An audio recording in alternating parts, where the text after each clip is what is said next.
Hello students, welcome back. आज हम type 4 start करेंगे, प्रॉब्लम बेस्ड ऑन एज। बच्चों यहाँ पर मैंने आप लोगों के लिए क्वेश्चन लिखा हुआ है ऑलरेडी।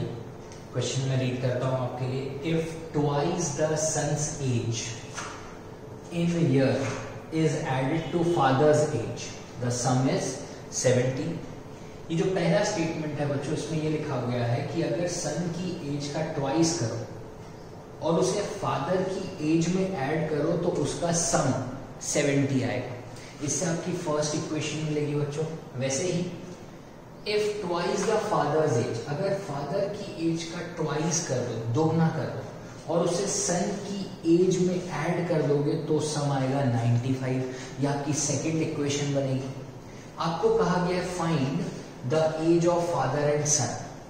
बच्चों जो फाइंड के बाद लिखा है उसे आप एक्स और वाई मानते हो, ये मैंने आपको पिछले वीडियोस में भी बताया था।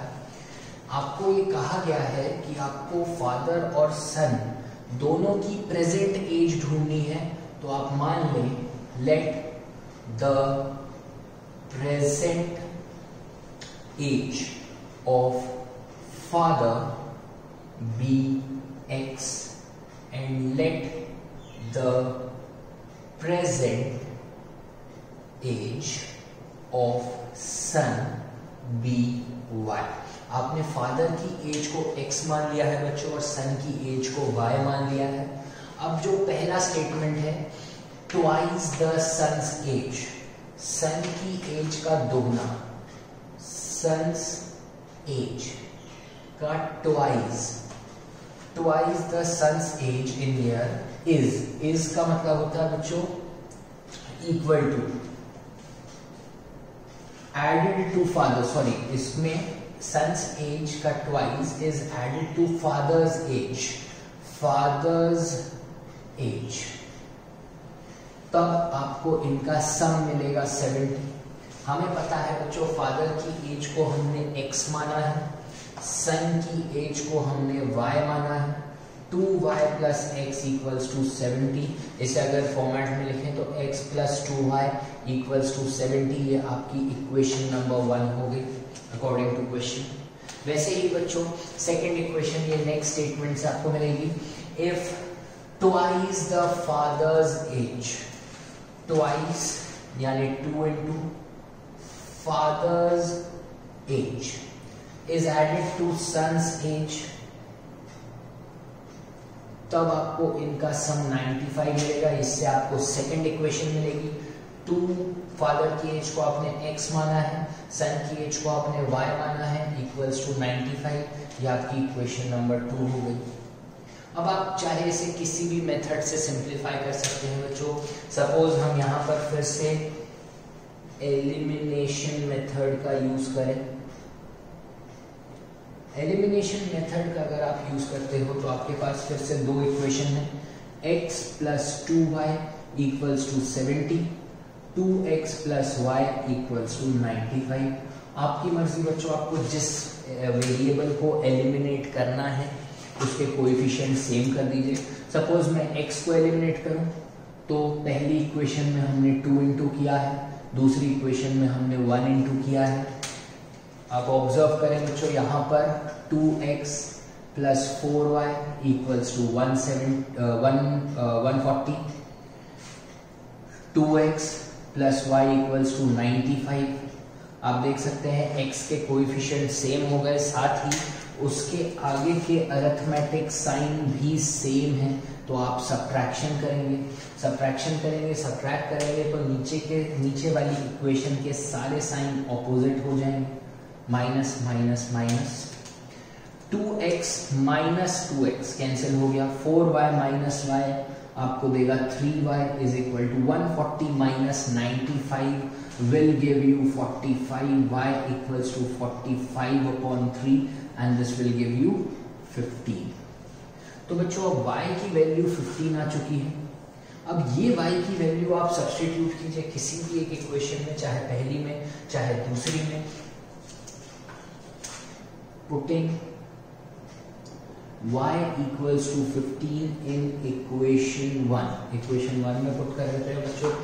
x प्लस 2 इंटू वाई की जगह 15 रखा इक्वल्स टू 70। यहाँ पर y की जगह बच्चों आपने 15 रखा है, x प्लस 30 इक्वल्स टू 70। ये 30 यहाँ प्लस हो रहा है, राइट हैंड साइड जाके माइनस होगा, x इक्वल्स टू 70 माइनस 30 और आपको x की वैल्यू मिल गई बच्चों 40। आप ऑब्जर्व करें बच्चों, y आपको 15 मिला है, x आपको 40 मिला है। आपने x किसे माना था? Present age of father. तो आप अपने आंसर में भी यही लिखेंगे बच्चों, present age of father is 40 years, और वैसे ही present age of son is 15 years. ये आपका आंसर हुआ बच्चों, बहुत सिंपल है बच्चों। अब नेक्स्ट क्वेश्चन मैंने आप लोगों के लिए लिखा है, प्रॉब्लम बेस्ड ऑन एज का मैं सेकेंड क्वेश्चन करा रहा हूँ। फर्स्ट क्वेश्चन जो इससे पहले मैंने कराया था वो थोड़ा सा सिंपल था, अब हम थोड़ा सा एक लेवल ऊपर बढ़ते हैं। थोड़ा सा जो क्वेश्चन है पहले वाले के अकॉर्डिंगली थोड़ा सा टफ है। मैं क्वेश्चन रीड करता हूँ बच्चों आप लोगों के लिए। Father age is 3 times the sum of ages of his 2 children। यहाँ पर आपको ये कहा गया है कि एक फादर जिसमें ये कहा गया है इज 3 times the sum, 3 गुना ज्यादा है, एज ऑफ हिज 2 चिल्ड्रन, दोनों चिल्ड्रन है उसके, दोनों की जो एज होगी उसका सम उससे 3 गुना ज्यादा है फादर की as. After 5 years his age will be twice the sum of ages of 2 children। आपको कहा गया है find the age of father, आपको सिर्फ ये कहा गया है आप फादर की एज ढूंढिए। बच्चों यहाँ पर 2 ऑब्जेक्ट्स दिए हुए, एक तो फादर, दूसरा उसके दोनों बच्चे। हमें इंडिविजुअल एक एक चिल्ड्रन की एज नहीं निकालनी, हमें सिर्फ फादर की एज निकालनी है।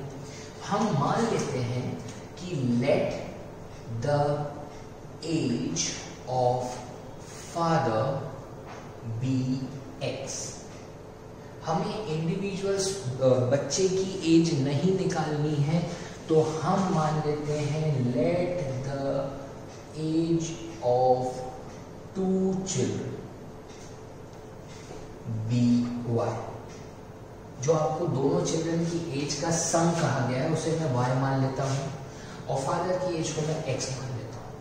अब जो फर्स्ट स्टेटमेंट है आपके इस क्वेश्चन का, उससे आपको पहली इक्वेशन मिलेगी, फादर्स एज इज यानी इक्वल टू 3 times यानी 3 into sum of the ages of 2 children. क्या माना है हमने? y। तो इससे आपकी फर्स्ट इक्वेशन आ गई बच्चों, x equals to 3y। This is your equation 1। वैसे ही आफ्टर 5 years, बच्चों यहां पर दिया हुआ है आफ्टर 5 years। आफ्टर 5 years तो फादर की एज जो कि प्रेजेंट एज है x, 5 साल बाद उसकी एज कितनी हो जाएगी? x + 5। आज अगर उसकी एज x ईयर्स है तो 5 साल के बाद उसकी उम्र में भी 5 ऐड होगा, उसकी 5 साल बाद की एज x + 5 हो जाएगी। वैसे ही age of 2 children, sum of age of 2 children. बच्चों चिल्ड्रन दोनों बच्चे, उनकी एजेस का सम है y। 5 साल बाद ये दोनों बच्चों की जो एज है वो हो जाएगी y + 10। बच्चों दो चिल्ड्रन हैं उसके, 2 चाइल्ड हैं। पहले वाले बच्चे की भी 5 साल एज बढ़ेगी, दूसरे वाले बच्चे की भी एज 5 साल बढ़ेगी, मतलब 5 साल बाद दोनों बच्चों की एज में हम 10 जोड़ेंगे। 5 साल एक बच्चे का, 5 साल दूसरे बच्चे का, इसलिए हमने y + 10 लिया है। बच्चों यही इस क्वेश्चन की ट्रिक थी। थोड़ा सा कंफ्यूजिंग था ये क्वेश्चन, इसलिए मैंने ये वाला क्वेश्चन ही सिलेक्ट किया बच्चों आप लोगों के लिए। 5 साल के बाद फादर की एज x+5 होगी, sum of the age of 2 children, दोनों बच्चों की एज में 5 साल बाद आप 10 ऐड करेंगे। 5 साल एक बच्चा बड़ा होगा, 5 साल दूसरा बच्चा बड़ा होगा, इसलिए +10 किया गया बच्चों यहाँ पर। अब आपको ये कहा गया है 5 ईयर हिज एज, हिज यानी यहाँ पर फादर की बात की जा रही है, फादर्स एज will be यानी इक्वल टू ट्वाइस यानी 2 into sum of the ages of 2 children यानी y+10। इससे आपको सेकेंड इक्वेशन मिलेगी बच्चों, x+5 इक्वल्स टू 2 ब्रैकेट में y+10, x+5 equals to 2y+20, 2y इधर आ जाएगा, x - 2y equals to 5, right hand side पे जाएगा, 20 से माइनस होके आपको 15 देगा। ये आपकी इक्वेशन नंबर 2 हो गई बच्चों। अब आप यहाँ पर सब्स्टिट्यूशन मेथड का यूज कर सकते हैं, बाय यूजिंग सब्स्टिट्यूशन मेथड। अगर हम सब्स्टिट्यूशन मेथड की बात करें तो आप इक्वेशन 1 से x की वैल्यू को सब्स्टिट्यूट कर सकते हैं इक्वेशन 2 में x की जगह। इक्वेशन 1 में जो x की वैल्यू है वो है 3y - 2y equals to 15, y equals to 15। बच्चों इससे ये समझ में आया कि जो दोनों बच्चे हैं उनकी एज का सम 15 है। The sum of ages of 2 children is 15। एक आंसर आपको मिल गया, पर आपको ढूंढनी है फादर की एज, तो आप ये y की वैल्यू सब्स्टिट्यूट करें इक्वेशन 1 में, putting y equals to 15 in equation 1। Equation 1 में पुट करने से आपको x मिल जाएगा, x equals to 3 into 15, x equals to 45। यानी आप यहाँ पर एक स्टेटमेंट और लिखेंगे कि फादर्स एज इज 45। यही आपको चाहिए भी था, ये आपका आंसर है स्टूडेंट्स। अब हम चलते हैं नए टाइप पे।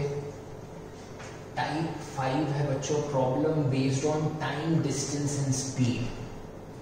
बच्चों टाइम, डिस्टेंस एंड स्पीड के हम कई सारे क्वेश्चंस बचपन से करते हुए आ रहे हैं। हमने बहुत छोटी क्लासेस में भी इसके फॉर्मूले सीखे होंगे, ठीक है। यहाँ पर वही फॉर्मूलेज हमें अप्लाई करने हैं और ये क्वेश्चन सिंप्लीफाई करने हैं बच्चों। यहाँ पर आपके लिए मैं क्वेश्चन रीड करता हूँ। Ved travels 600 kilometre to his home, partly by train and partly by car. Ved 600 kilometres अपने घर की तरफ जा रहा है, वो यूज करता है पब्लिक ट्रांसपोर्ट, ट्रेन का और कार का। कुछ हिस्सा 600 किलोमीटर में से कुछ किलोमीटर उसने ट्रेन से ट्रैवल किए हैं और कुछ किलोमीटर उसने कार से ट्रैवल किए हैं। He take 8 hours if he travel 120 kilometers by train। बच्चों 600 किलोमीटर में से 120 किलोमीटर वो ट्रेन से ट्रैवल कर रहा है and rest by car. Rest यानी कि बाकी 480 किलोमीटर वो कार से ट्रैवल करेगा। और अगर वो ऐसा करता है, ट्रेन से 120 किलोमीटर ट्रैवल करता है और बाकी की दूरी वो कार से ट्रैवल करता है, तो उसे अपने घर पहुंचने में 8 आवर्स लगते हैं। He takes 20 minutes longer। बच्चों पहली सिचुएशन जो थी उसमें उसे अपने घर पहुंचने में 8 घंटे लग रहे थे, पर दूसरी सिचुएशन जो आपकी दूसरी इक्वेशन होगी उसमें कहा गया है कि उसे उस 8 घंटे से भी 20 मिनट ज़्यादा लगेंगे, मतलब 8 घंटे 20 मिनट लगेंगे घर पहुंचने में अगर वो 200 किलोमीटर ट्रेन से जाता है and rest by car. Rest यानी कि बाकी के 400 किलोमीटर वो कार से जाता है। ये दो स्टेटमेंट हैं जो आपको, ये फर्स्ट स्टेटमेंट, ये सेकंड स्टेटमेंट जो आपको इक्वेशंस देंगे। आपको बोला क्या गया है, find the speed of train and car. तो जो आपको ढूंढना होता है उसे आप क्या मान लेते हो, x और y। Let the speed of train be x and let the speed of car be y। बच्चों आपने ट्रेन की स्पीड को x मान लिया है और कार की स्पीड को y मान लिया है। अब हम पहली इक्वेशन बनाने की कोशिश करते हैं। He takes 8 hours, 8 घंटे लगते हैं उसे टाइम लगता है 8 hours का। If he travels 120 kilometre by train से वो ट्रैवल करता है 120 किलोमीटर और कार से वो ट्रैवल करता है 480 किलोमीटर, तभी टोटल किलोमीटर्स 600 आएंगे। अब बच्चों आपकी जो इक्वेशन बनेगी, हमने मान लिया है कि स्पीड ऑफ ट्रेन को हमने लिया है x kilometres per hour, speed of train को हमने माना है x kilometres per hour. Train ने जो डिस्टेंस ट्रैवल किया है, डिस्टेंस वो कितना है 120 किलोमीटर्स। आपको पता है बच्चों टाइम का फॉर्मूला होता है डिस्टेंस अपॉन स्पीड। या बचपन से पढ़ते आ रहे हैं, टाइम का फॉर्मूला है बच्चों डिस्टेंस अपॉन स्पीड। टाइम को मैं t1 मान लेता हूँ। डिस्टेंस ट्रेन से जो ट्रैवल किया गया है वो है 120, स्पीड है x, टाइम t1 आ गया है 120 अपॉन x आवर्स। ठीक है बच्चों, अब यही हम बात करें कार की, तो फिर से स्पीड ऑफ कार की स्पीड को बच्चों आपने y किलोमीटर्स पर आवर माना है। कार से जो डिस्टेंस ट्रेवल किया गया है वो है 480 किलोमीटर्स। तो टाइम का फिर से हम फॉर्मूला अप्लाई करें, time equals to distance upon speed. अब मैं टाइम को t2 मान लेता हूँ, डिस्टेंस है 480 और स्पीड है y आवर्स। अब बच्चों पहली सिचुएशन जो है, he takes 8 hours if he travels 120 kilometre by train and rest by car। जो उसे घर पहुंचने में टोटल टाइम लगा है वो 8 आवर्स का है बच्चों। आप ऑब्जर्व कर सकते हैं यहाँ पर time t1 plus time t2 equals to 8 hours होगा। दोनों time taken by train and time taken by car, दोनों का टाइम मिलाएं तो उसे 8 घंटे लगे। टाइम t1 जो कि टाइम टेकन बाय ट्रेन है वो है 120 अपॉन x और टाइम t2 जो कि कार से लगा समय है, कार से ट्रैवल किया गया टाइम है 480 अपॉन y इक्वल्स टू 8। बच्चों ये आपकी इक्वेशन फर्स्ट बन जाएगी। वैसे ही अब हम सेकेंड सिचुएशन पे अगर पहुंचे, सेकेंड सिचुएशन में भी हमें सेम यही स्टेप्स करने हैं। अब सेकेंड सिचुएशन में कहा गया है कि ही टेक्स 20 मिनट्स लॉन्गर, उसको 20 मिनट ज्यादा लगे। ठीक है भाई, तो टोटल टाइम हो जाएगा 8 आवर्स प्लस 20 मिनट्स।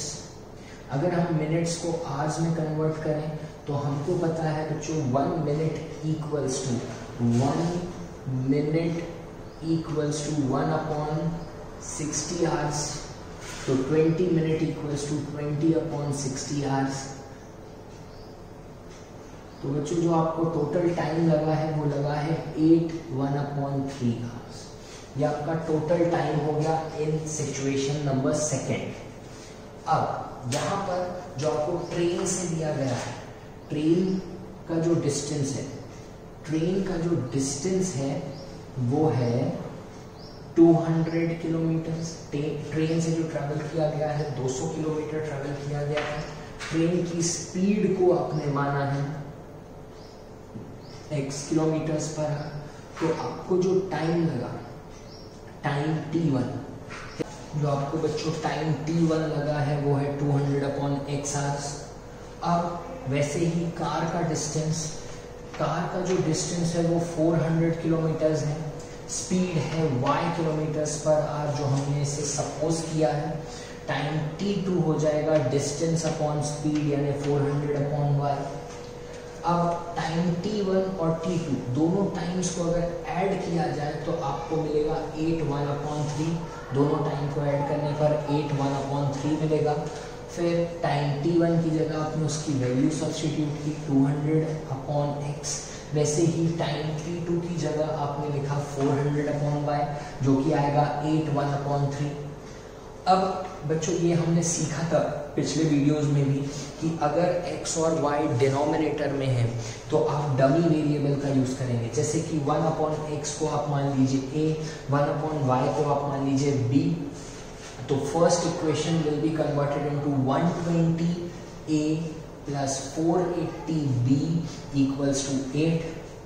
वैसे ही second equation 200a plus 400b equals to 25/3, 3 8 24 plus 1 25/3।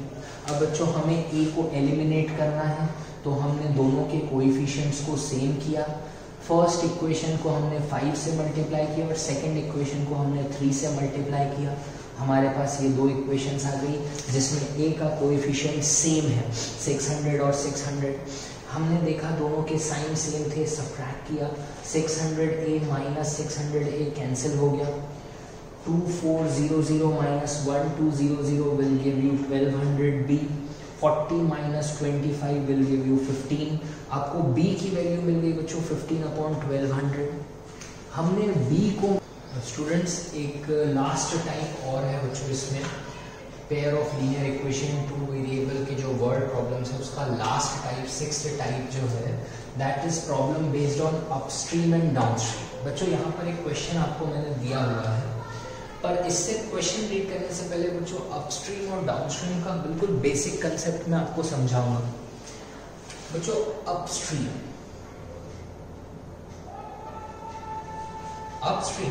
का मतलब होता है बच्चों जब भी एक रिवर फ्लो होती है इन एनी डायरेक्शन, जब भी एक रिवर फ्लो हो रही है और उस रिवर पे फ्लोट होती हुई एक बोट अगर रिवर के ऑपोजिट डायरेक्शन में फ्लोट हो रही है, समझिएगा बच्चों अपस्ट्रीम का मतलब क्या होता है कि if a river is flowing in a direction and the boat floating on that river is flowing in opposite direction, then the situation is known as upstream। तब इसे क्या कहा जाता है? अपस्ट्रीम। बच्चों याद रखना ये ट्रिक, अपस्ट्रीम जब भी आप करते हैं तो बोट हमेशा ऑपोजिट डायरेक्शन में जाती है। तब आप रिवर की जो स्पीड है, स्पीड ऑफ वाटर, इसे आप y मान लीजिए, स्पीड ऑफ बोट इसे आप x मान लीजिए। बच्चों बोट की स्पीड है x kilometres per hour, water की स्पीड है y किलोमीटर पर आवर। जब सिचुएशन अपस्ट्रीम की होती है तब बोट जो फ्लो हो रही है पानी उसकी स्पीड को कम करता है। कैसे कम करता है? ऑपोजिट डायरेक्शन में फ्लो होकर बोट की स्पीड को कम करता है। इसलिए याद रखना बच्चों speed of boat in the situation upstream हमेशा क्या होगी? Speed of boat in upstream हमेशा x minus y kilometres per hour, हमेशा x माइनस y लिया जाता है। इसलिए क्योंकि बोट की जो स्पीड है उसे कम किया जाता है पानी की स्पीड से। पानी बोट के अगेंस्ट में फ्लो होता है और बोट की स्पीड को कम करता है। ये सिचुएशन कहलाती है अपस्ट्रीम। जब बोट और वाटर दोनों ऑपोजिट डायरेक्शन में फ्लो करते हैं तब बोट की स्पीड कम होती है पानी की वजह से। अगर मैं बोट की स्पीड को x मान रहा हूं और पानी की स्पीड को y, तो speed of boat in upstream will be x minus y। यही सिचुएशन बच्चों अगर हम बात करें डाउनस्ट्रीम की, डाउनस्ट्रीम में याद रखना बच्चों जिस डायरेक्शन में पानी फ्लो होता है उसी डायरेक्शन में बोट भी फ्लो होगी। अगर हमने स्पीड ऑफ बोट x मानी है और स्पीड ऑफ वाटर या स्ट्रीम को अगर हमने y माना है तो ये याद रखना बच्चों कि speed of boat in downstream में स्पीड ऑफ बोट हमेशा x प्लस वाई होगी। ये चीज याद रखना बच्चों, अपस्ट्रीम में speed of boat x minus y होती है, डाउनस्ट्रीम में स्पीड ऑफ बोट हमेशा x प्लस वाई होती है।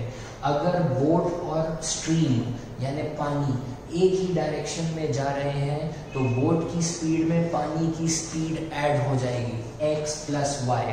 अगर बोट और पानी दोनों ऑपोजिट डायरेक्शन में है, बोट और स्ट्रीम दोनों ऑपोजिट डायरेक्शन में है, तो बोट की स्पीड को पानी स्लो कर देगा x माइनस वाई।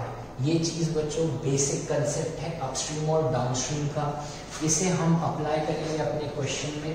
बच्चों ये मैं मिटा दे रहा हूं। हम क्वेश्चन रीड करते हैं बच्चों। यहाँ पर दिया हुआ है अ boat covers 32 kilometre upstream and 36 kilometre downstream in 7 hours. बच्चों आपको जो पहली सिचुएशन दी गई है उसमें ये कहा गया है कि बोट है जो अपस्ट्रीम जा रही है 32 किलोमीटर मतलब पानी के अगेंस्ट, और 36 किलोमीटर डाउनस्ट्रीम जा रही है यानी पानी के साथ, और उसे टोटल टाइम लग रहा है 7 आवर्स का। वैसे ही सेकेंड सिचुएशन आपको दी हुई है कि वो बोट 40 किलोमीटर्स अपस्ट्रीम जाती है और 48 किलोमीटर्स डाउनस्ट्रीम जाती है और उसे टोटल टाइम लगता है 9 आवर्स। आपको कहा गया find the speed of boat in still water and that of stream. आपको बोट की स्पीड ढूंढनी है और स्ट्रीम की स्पीड ढूंढनी है। तो जो भी आपको ढूंढना है बच्चों आप उसे मान लोगे कि late the speed of boat be x and let the speed of stream be y। बच्चों अगर हम सिचुएशन अपस्ट्रीम की बात करें, अपस्ट्रीम में हमें पता है कि जो टोटल डिस्टेंस ट्रैवल किया गया है, जो अपस्ट्रीम का डिस्टेंस ट्रैवल किया गया है वो है 32 किलोमीटर्स, ये दिया हुआ है। स्पीड आपको पता है अपस्ट्रीम में जो स्पीड होती है वो होती है speed of boat minus speed of stream, यही होती है बच्चों। तो स्पीड ऑफ बोट है x minus speed of stream है y। डिस्टेंस दिया हुआ है, स्पीड दिया है, आप टाइम ढूंढ सकते हैं।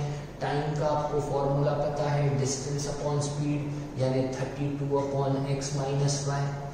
ये टाइम आ गया अपस्ट्रीम में। वैसे ही सिमिलरली यही कंसेप्ट आप डाउनस्ट्रीम में भी अप्लाई करेंगे। डाउनस्ट्रीम सिचुएशन में आपको डिस्टेंस दिया हुआ है, डिस्टेंस दिया हुआ है 36 किलोमीटर्स, स्पीड आपको दी गई है x प्लस वाई। डाउनस्ट्रीम में स्पीड हो जाती है x plus y, speed of boat plus speed of stream. तो जो टाइम होगा बच्चों, जो टाइम टेकन है वो होगा 36 अपॉन x प्लस वाई।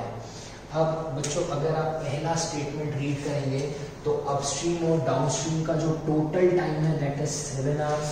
तो यहाँ पर आप अप्लाई कर सकते हो, जो आपका टोटल टाइम है वो आएगा 32 upon x minus y plus 36 upon x plus y, और टोटल टाइम है आपका बच्चों 7। ये आपकी इक्वेशन फर्स्ट हो गई।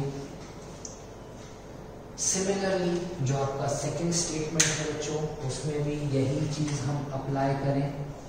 फिर से अपस्ट्रीम की बात करें तो अपस्ट्रीम में आपको डिस्टेंस दिया हुआ है 40 किलोमीटर्स, स्पीड है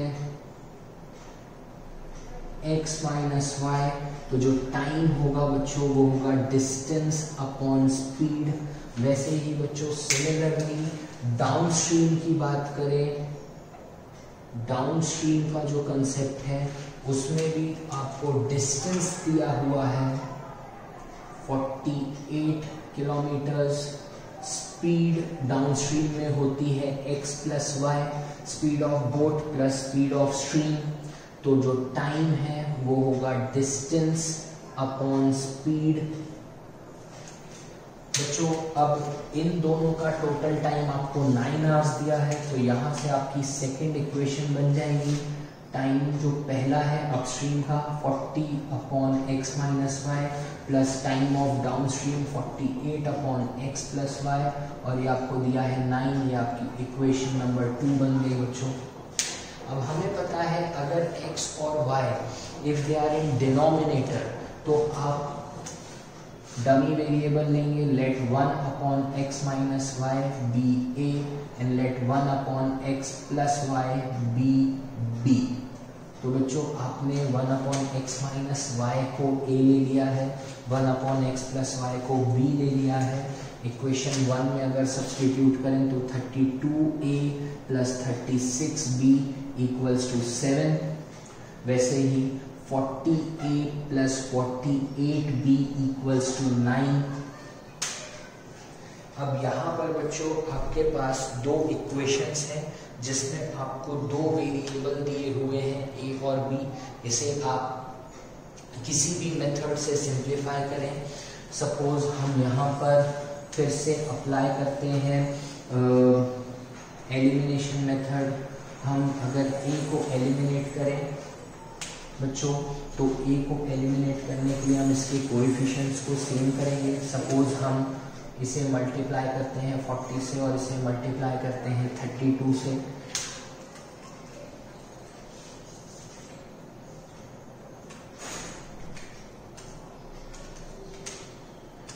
बच्चों ये आ गया 1280a प्लस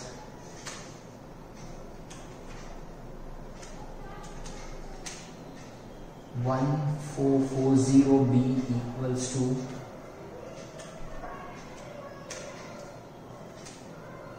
280। ये आपकी फर्स्ट इक्वेशन आ गई। सिमिलरली आप फिर से इसे मल्टीप्लाई करें 40 into 32 1280a plus 48 into 32 will give you 1536b equals to 32 into 9 will give you 288। बच्चों आपने a के कोएफिशिएंट्स को सेम कर दिया है। अब आप इसे सबट्रैक्ट करें तो साइन भी ऑपोजिट हो जाएंगे, ये कैंसिल हो जाएगा। अब 1536 में से अगर आप माइनस करें 1440 तो आपको मिलेगा